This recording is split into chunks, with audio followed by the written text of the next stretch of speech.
guys, so this video is going to go through spinal mobility. This is just to keep moving on with the additional movements in this 5-day series. So we're going to start potentially for you at the wall, depending if you feel like getting down onto the floor isn't as comfortable. So the movements that we're going to go through, of which some of you might know them, we're going to go through our pelvic tilts, we're going to go through tail wags, and we're going to go through disco cat. So party season, so we might as well. Now, if you want to work at the wall, your hands are about shoulder height and shoulder width. I can be close to the wall, so very little weight onto my hands, or I could be a little bit further away. But the key thing is I'm taking my hips back a little with my knees soft. So you can kind of play with that range. And the movements, I'm going to spend more time on the mat, but if you wanted to take these movements from here, just so you can work along at the same time, you'll be going through your pelvic tilts and standing, keeping a bit of a knee bend. You'll be going through tail wags, side to side, keeping the upper body still, but then we will also add in the upper body. Side seams, just reaching up with those hips or down with the shoulders. And then the last one then is getting our rib cage and our tailbone to draw circles. So I'm going to go both ways. So that's if you want to try this at the wall, you can stay there. But if you know that you're comfortable working down on the mat, then we're going to bring you down. And with the movements, we're going to take it into all fours first of all. So the idea with these, of placing the hands underneath the shoulders, the knees underneath the hips, but basically wherever feels comfortable and you feel supported. So with this, we're going to start first of all with that pelvic tilt. And I'm going to go with my pelvis only. So I'm going to tuck my tail under, so it's going to lengthen my lower back. And I'm trying to keep the rest of my body still. And then I'm lifting my tail, so I'm trying to create a little arch in the low back. Now it's much smaller because I'm not bringing the rest of my spine in, but we're just working on those lumbar segments where they connect with the pelvis. So we'll take about 5 there. But then that movement, we're going to take it into the rib cage. So I'm going to sink my ribs as if it's getting really heavy, and I'm just collapsing in the shoulders, but not in the elbows. So I'm collapsing through, and I'm hoping you can see my shoulder blades are kind of picking up and off my rib cage, squeezing towards my spine. But then I'm going to lift my ribs up. So I'm trying not to use my tail, I'm trying not to use pushing and pulling with my arms. I'm just lifting through my chest bone, almost imagining that point at the tip of the chest bone where it meets, or the ribs separate out rather, and lifting and then dropping as far as you can. Lifting and dropping. Now you will feel movement in the rest of the spine, that's okay, but that's not where the intention is. So then we're going to take the push and pull with the shoulders. So push and pull, so you're pulling the shoulder blades together, you're pushing the floor away. So again, I'm going to see little bits of movement in the rest of my spine, that's okay. But my intention is to be heavy, let my arms support me, but my chest is going right through, and then I'm pushing to almost round my mid to upper back, just as far as it feels that it's able to go, without totally recruiting into the rib cage. Okay, so once we've done about 5 there, so then we're going to take it into all together to get the full cat. So we're going to go for that curl under of the tail, the draw in of the belly button and the ribs, that point in the ribs lifting up the chest bone, push with the shoulders and relax the head down.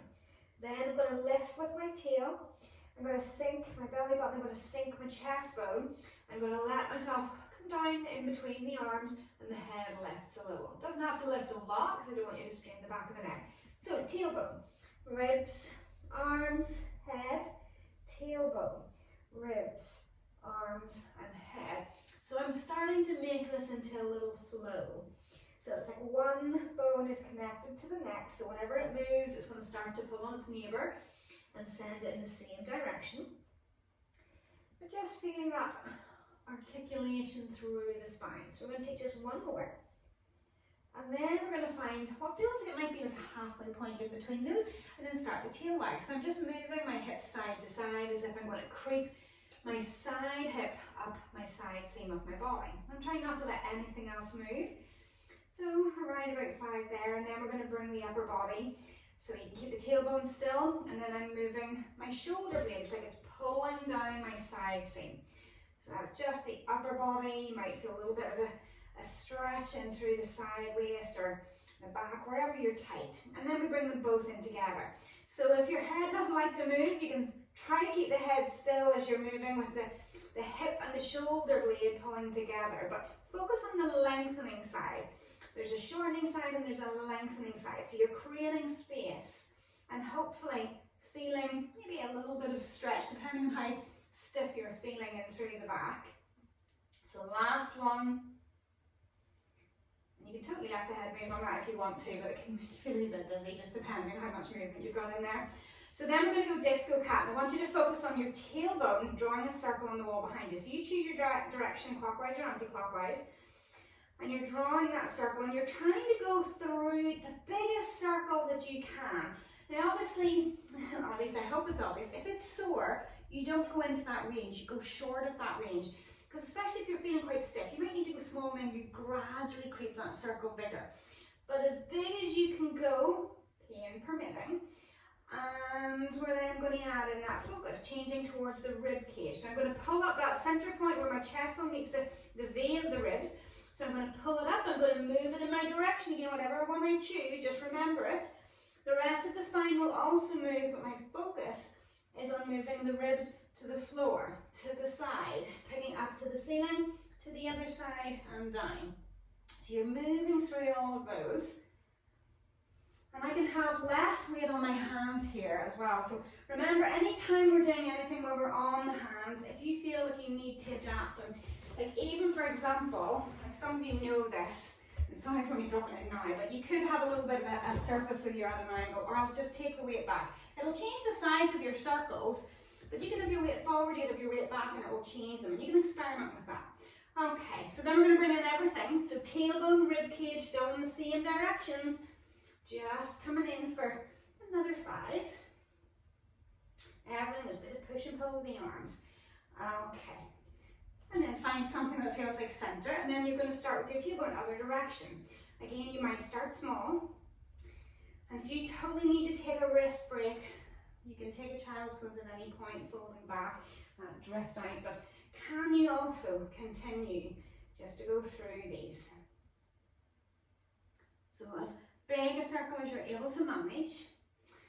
And then I'm going to add in the rib cage. So again, keeping with your direction, so we know we're going both ways. That same point at the lower chest bone is moving down, across, up and across. So we're getting that full range. And then we're going to start to bring in everything in together. So you're going to feel those push and pulls with the arms a little bit, but the tail is circling, the ribs are circling, and they end up, if you want to think about it, sometimes overthinking's not good, but it's like they're going in the opposite directions almost, or they're chasing each other. But you're just focusing on one of those and trying to recruit all the movements. Okay, find your way back into child's pose from there. That long reach of the arms, deep breath in. Let the body soften, let the elbows soften. Even if you want to bring your hands underneath your forehead. Big deep breath into the back. And again, one more. Imagining that with those deep breaths that you're lengthening the tail from the top of your head. I think we need one more. Lengthen and widen through the back. And then release. Slowly drawing yourself up. So whichever movement that you've been doing, whether it's at the wall or down below, you can experiment with both, and if you want to, you certainly could repeat this all again and do it at the wall, or on the floor, flip side of whatever you've just done. But I hope that this feels good. I hope you feel a little bit more freer. So whenever you do come up in the stand, that you maybe notice that your spine feels freer, maybe even your breath work feels a little bit freer. So thank you for watching, and hopefully you'll enjoy the next day as well. So go off, have fun, and I'll see you on the next video.